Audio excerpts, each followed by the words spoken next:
I'm pleased to have Michael Rothman, who's president of the Dispatch, which I think all our readers are probably familiar with, but if you're not, it's probably one of the most integral right of center news publications out there right now, which comes at a time where there's a lot of polarization in media, of course. But I weigh in a lot on political news from time to time, and I have a lot of respect for this pub. I don't agree with everything and every angle it takes, but it's doing a good job of it. So I wanted to thank Michael for taking the time to update us on some news that they have going on and maybe some expansions of media, formats. So Michael reached out to me and said they've just recruited a couple of new people, including a vice president of audio that's going to expand your capabilities in podcasts and other forms of audio content. Do you want to talk a little bit about that? Sure. Well, first of all, thanks for having me, Joe. And I would say the fact that you disagree with some of the stuff that we produce is the point. It's the feature, not the bug. I think what we're trying to do at the Dispatch is to foster good faith arguments, help people challenge convictions, and really not look to kind of carry water for any particular side. And I've been an advisor to the company since before they launched in 2019, and then only recently, over the last year, joined as president. And we have been leveling up kind of across the organization, both on the business side and on the editorial side over the last year. And the latest news is we hired Marguerite Howell, who joins us as our VP of multimedia, certainly with an emphasis on podcasts and audio. She was previously, she occupied a similar role at The Economist, where she was responsible for their flagship news product. I think it was downloaded a total of 700 million times or something on that order. And we're really excited to have her because we've had I'd say the kind of production ethos over the last 5 years is let's just kind of gather around and produce a show. And because of the talent of the folks that we have on our staff and Jonah and Steve, two founders, that's done pretty well. We were joking earlier today that we haven't had any production meetings for any of these shows. You wouldn't know it from the actual quality that you're seeing. Like we had a consultant work with us as we were looking to make a full-time hire, and he was saying that 90% of what you're doing on a on a production level would indicate that the shows shouldn't work, and yet they do. And so we're really excited that Marguerite joins us to really help support the team, support an overall podcasting strategy. Right now, we have 3 podcasts. We hope to expand that roster by building, by acquiring, partnering, and today's our first day. So we're excited to make the announcement with you guys. Well, congratulations. And you're still a relatively young company, so it's okay that you run first and then catch up with better quality stuff. But I think you're doing a good job right now. So I look forward to the new versions of your audio content. With her coming on board with her background, will you be focusing on finance and economics and things like that? Or is it just going to be an expansion of political commentary, general news coverage? What's the intent? It's all the above. So we have newsletter products, maybe 8 separate newsletter products that cover everything from free markets to faith, in addition to politics and policy. And we want our audio products to reflect that. We would love to have the team that's putting together our faith newsletter to be able to present that in an audio format.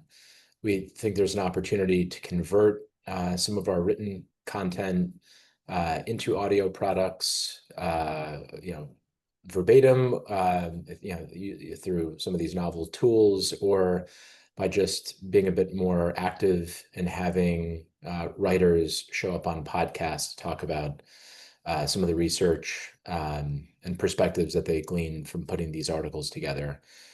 We have some readers that tell us, we'd love to read, we'd love to consume more Dispatch content. We just don't necessarily have time.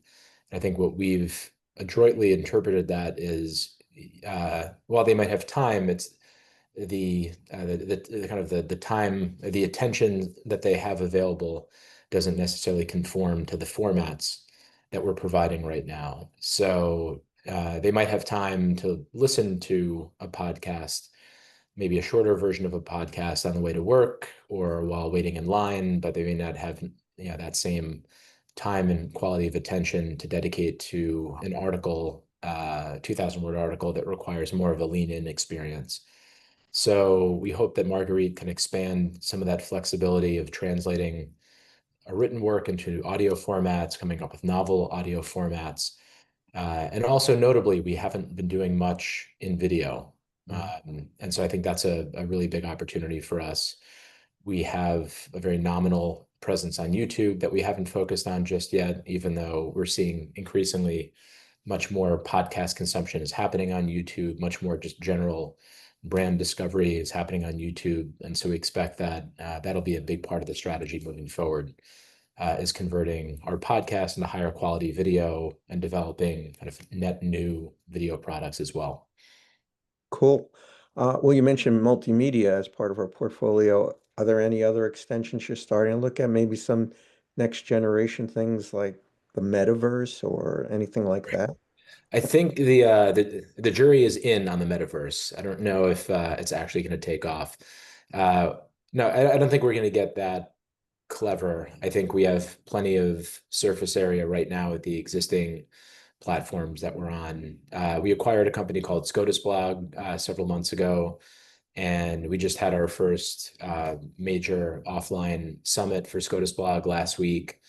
We had an interview with Justice Amy Coney Barrett. There was obviously opportunities to turn that content into audio, into video products that we can cut down and distribute more widely.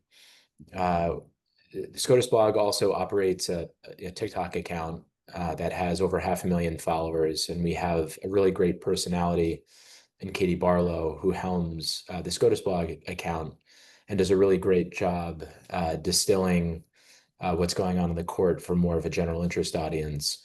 And social media will also fall under Marguerite's remit because in more often than not, a lot of this social content, like what ultimately what's upstream of that is video production. So if we can improve video production, downstream we'll have better social media output.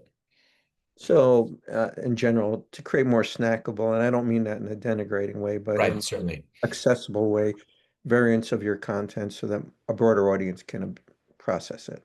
Right. We'll never shy away from long form. We built a brand on being like kind of the expert's expert across a number of verticals. That's going to be even more evident in the months ahead. But ultimately, you need to discover this content somewhere, even if you have just a flickering amount of attention. And so we want to increasingly just calibrate our content based on available attention. And so if you're going to be in a social feed, we want to figure out a way to package a nuanced 4,000 word article in a way that'll grab your attention and bring you into our subscription funnel.